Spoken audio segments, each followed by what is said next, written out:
Very good morning dear students.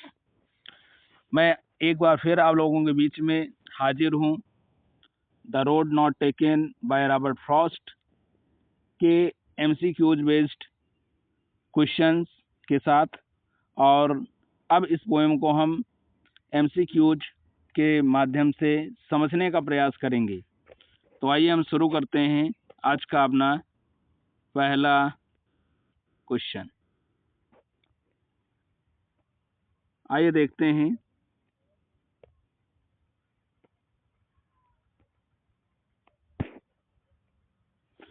पहला question है the poet choose to travel on another road because. The poet कवि ने चुना to travel यात्रा करने का उसने निर्णय लिया ऑन अनदर रोड दूसरे रोड पर। क्योंकि it was easier, B it was shorter and easier, option C it was grassy and wanted wear, option D he was sure of his success in that way. तो इसका correct answer क्या हो सकता है? तो अगर हम देखें कि उसने दूसरे रोड को क्यों चुना, तो पोएम में अगर हम देख लें तो पोएम में दिया हुआ है ये उसने दूसरे रोड को इसलिए चुना क्योंकि it was grassy and wanted wear. तो हम क्वेश्चन पे आते हैं तो क्या देखते हैं, it was grassy and wanted wear. Option C is correct. Option C is correct. Next question, the second road had the better claim. Second road जो है वो ज्यादा श्रेष्ठ होने का दावा करता था। कैसे? क्योंकि it had been laying waste, ये बेकार दिख रहा था, या it was attractive green grassy carpet. क्या इसलिए कि उसका जो कारपेट था पूरे में हरी हरी घासें थी, या it was full of surprise, या आश्चर्य से भरा हुआ था, या it needed to be explored. Yes, correct answer ये है क्योंकि उस सड़क को पोइट ने चुना था जिस पर बहुत कम लोग चले थे, यानी उस सड़क के बारे में अभी एक्सप्लोर करना था। So option C is correct. Next है द पोइट इज स्टैंडिंग। कभी खड़ा हुआ था कहाँ? एट अ क्रॉसिंग, क्या क्रॉसिंग के पास में था, या at a crossing to autumn season, क्या यहाँ पे था, या ऑटम सीजन क्रॉसिंग पे था, या एक जंगल में था, या वेयर टू रोड क्रॉस, या वहाँ पर जहाँ पर दो सड़कें क्रॉस कर रही थी, कभी क्या वहाँ पे था? तो हाँ, बिल्कुल सही है, बिल्कुल यही है जहाँ पर दो सड़कें अलग अलग दिशा को जा रही थी। Who is the author of this poem? The road not taken का पोइट कौन है? क्या जेम्स है? नहीं। William James? No. William Wordsworth? नहीं। रॉबर्ट फ्रॉस्ट साहब हैं। रॉबर्ट फ्रॉस्ट का जन्म कब हुआ? 1874 में हुआ और निधन 1963 में हुआ। 4 बार इनको पुलिट्जर प्राइज मिले। What does the poet speak about? कवि किस बारे में बात करता है? प्लाइट ऑफ द रोड, सड़कों में जो प्रॉब्लम्स है उसके बारे में, या लोगों के बारे में, या दो सड़कों के बारे में, या choice made by people? Yes, ये तो मतलब जो पोएम है, इस पोएम का जो असली अर्थ है वो यही है। यहाँ पर रोड जो है, रोड को एक मेटाफर के रूप में इस्तेमाल किया गया है। असल में जो रोड का मतलब है हमारी चॉइसेस। हम अपने जीवन में जो निर्णय लेते हैं वो निर्णयों के बारे में ये पोएम है। यहाँ पर सड़क को तो केवल एक मेटाफर के रूप में इस्तेमाल किया गया है, लेकिन असल जो मतलब है वो मतलब यही है कि हम अपने जीवन में जो निर्णय लेते हैं उन निर्णयों को हमें सोच विचार करके लेना चाहिए। What is the message of the poem? इस पोएम का मैसेज क्या है? क्या टू रोड्स आर कंफ्यूजिंग, दो सड़कें कंफ्यूजिंग हैं, या road is nothing but a pathway, सड़क कुछ नहीं केवल एक मार्ग है, या आल है? नहीं। ऑप्शन ए यहाँ पे सही है, बी वाइज हमें बुद्धिमत्ता का प्रयोग करना चाहिए कब? वाइल चूजिंग, चुनने के दौरान, एंड टेकिंग डिसीजन, और निर्णय लेने के दौरान। Question number 9, what does the word diverge mean? Diverge का मतलब क्या है? ब्रेक? नहीं। टर्न, मुड़ना, या ऑल? ऑप्शन ए यहाँ करेक्ट है, to be separated, to be separated and taking different turn, अलग होना और अलग अलग दिशा को जाना। Next question, what do the yellow wood represent? Yellow wood का मतलब क्या है? येलो वुड का मतलब क्या है देखते हैं। येलो वुड का मतलब क्या प्यूपिल, या ओल्डर प्यूपिल, या पोइट, या चॉइस? येलो वुड का मतलब क्या हो सकता है? तो येलो वुड का मतलब यहाँ पर जहाँ तक हमारा अपना मानना है, लोगों से है ही नहीं, लोग हो नहीं सकते, पोइट हो नहीं सकता, चॉइस हो नहीं सकता, क्योंकि चॉइस के लिए तो रोड का इस्तेमाल हुआ है। तो यहाँ पर option B is correct. Next question, next slide देखते हैं। What has made all the differences in the poet's life? कवि के जीवन में कौन सी चीज थी जिसने बहुत बड़ा परिवर्तन लाया? क्या चूजिंग अ ट्रैवल रोड? वो सड़क का क्या कवि ने चुनाव किया था जिस पर लोग चलते थे? नहीं, ये रॉन्ग है। चूजिंग अ लेस ट्रैवल्ड, या by not choosing any road? ऐसा तो है नहीं, उसने रोड तो चुना ही था। By not breaking week? नहीं, ऑप्शन बी इज करेक्ट। उसने उस मार्ग को चुना जिस पर ना के बराबर लोग चलते थे। यानी हमें अपने निर्णयों को बहुत सोच विचार करके लेना चाहिए। The word road is metaphor. Road किस चीज का मेटाफर है? इसको मैं आपको ऑलरेडी बता चुका हूँ किस चीज का है। Choice, option C. Next question, what does the poet decide to do with the first road? पहले रोड के साथ उसने क्या किया? क्या to travel through that road next day? अगले दिन का निर्णय लिया उसने कि वो पहले वाली सड़क पर अगले दिन यात्रा करेगा। या option B, to travel through that road the next year? क्या वो अगले साल यात्रा करेगा? To travel through the road next month, या अगले महीने यात्रा करेगा?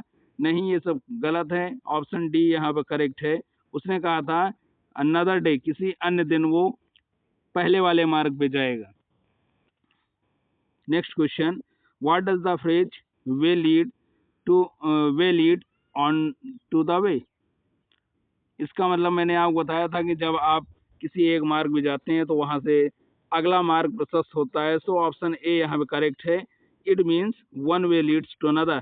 एक मार्ग आपको दूसरे मार्ग पर ले जाता है my dear friends. Robert Frost took the decision. Robert Frost ने निर्णय लिया विच, जिसे रेयर, ना के बराबर, यानी बहुत दुर्लभ लोग, बहुत इस कुशाग्र बुद्धि के लोग जो है ऐसे निर्णय लेते हैं। नेक्स्ट स्लाइड पे आते हैं। What does the phrase both the morning equally ले? बोथ द मॉर्निंग इक्वली ले ये एक फ्रेज है। इसका मतलब क्या होगा? इसका मतलब क्या, both the roads had different, दोनों सड़कें अलग अलग थी? या both the roads had same morning, या सुबह सुबह दोनों सड़कें एक जैसी दिखती थी? हाँ, करेक्ट आंसर तो बी ही है। ये भी नहीं होगा, ये भी नहीं होगा, option B is correct. Next है, what does the phrase no step had trodden black? इसका मतलब क्या है? No step had trodden black, इसका मतलब क्या है? It mean that people travelled a lot? इसका मतलब कि लोग बहुत ज्यादा यात्रा करते थे? या it means people treaded the road deliberately? या it means people did not like to travel on the road? या ऑल ऑफ दीज? तो यहाँ पर क्या आंसर हो सकता है? यहाँ पर आंसर ये हो सकता है कि it means people did not like to travel on that road, यानी जिस मार्ग को कवि ने चुना था उस मार्ग पर लोग यात्रा नहीं करते थे, और इसलिए ऑप्शन सी यहाँ पे करेक्ट होगा। What does the poet want to convey in the poem road not taken? Road not taken में कवि क्या बताना चाह रहा है? कि that every choice decision had advantage, या that every choice decision had disadvantage, या that arbitrary decision has both advantage and disadvantage. Dear friends, you are to decide it. आप लोग खुद विचार करें, लेकिन अब इसको तो आप सोच ही सकते हैं कि कभी कभी निर्णय हमारे पक्ष में होते हैं, कभी विपक्ष में होते हैं, और जब ऐसी स्थिति आती है तो option C is correct. Next, name the poem. अब ये इस पोएम का नाम आपको बताना है, तो वो सबको मालूम है, the road not taken. Who is the poet of the road not taken? इसका पोइट कौन है? पोइट है रॉबर्ट फ्रॉस्ट साहब हैं. What does the word diverge mean? Diverge का मतलब क्या मुंह मुड़ना है, मुंह हिलना है, ड्रा अपार्ट है, या बोथ ए एंड बी है, या नाइदर ए और बी? ये भी हमें आपको तय करना होगा, इसका क्या हो सकता है. तो इसका मुंह और ड्रा अपार्ट ये दोनों आपके सही हैं. Option C is correct. What is the rhyme scheme of the first stanza the road not taken? Road not taken का पहला स्टैंजा जो है उसकी रीम स्कीम क्या है? तो आइए समझते हैं.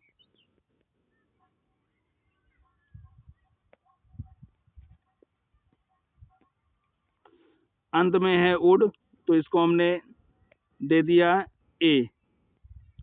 फिर बोथ उड से नहीं मैच कर रहा है तो हमने इसको दे दिया बी. स्टूड ए से मैच कर रहा है तो डियर स्टूडेंट्स फिर ए दे दिया. कुड भी जो है उड से मैच कर रहा है तो इसका भी ए होना चाहिए. और ग्रोथ से कर रहा है तो इसको फिर हम बी देंगे. तो रीम स्कीम क्या बन गया? A B A B. Okay, rhyme scheme इसका ए बी ए बी. चलते हैं नेक्स्ट स्लाइड पे. तो ए बी ए, तो इसका करेक्ट आंसर क्या हो सकता है? इसका करेक्ट आंसर हमारा ए बी, ऑप्शन सी. अगला है what literary device has been used in the last line of the first stanza of road not taken? अब लास्ट क्या है? First stanza of the road not taken.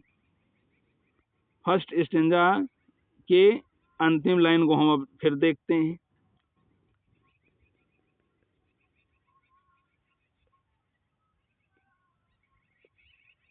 अंतिम line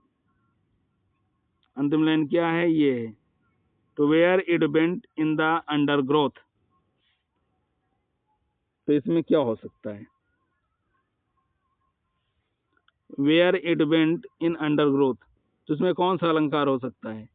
तो इसमें हम देख रहे हैं कि बार बार जो है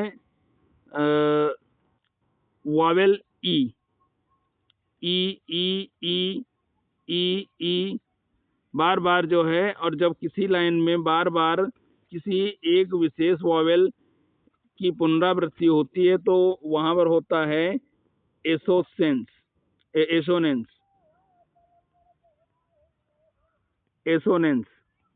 सो हमें यहाँ पर आंसर क्या होना चाहिए? करेक्ट आंसर यहाँ पर है ऑप्शन बी. जब किसी लाइन में बार बार वॉवेल की पुनरावृत्ति होती है शब्दों के बीच में तो वहाँ पे होता है एसोनेंस. और जब किसी लाइन में दो या दो से अधिक शब्द की बिगनिंग जो है कॉन्सोनेंट से होती है तो वहाँ पर होता है एलिट्रेशन.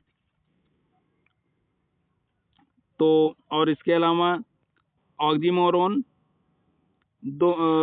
टू अपोजिट यानी दो एंटोनिम्स एक साथ प्रयुक्त होते हैं किसी लाइन में तो वहाँ पे ऑक्सीमोरोन होता है. और एनाफोरा के बारे में आप जानते ही हैं. तो माय डियर स्टूडेंट्स, इसी के साथ आज की क्लास यहीं पर मैं फिनिश करता हूँ. Please like share subscribe as much as you can. Thank you.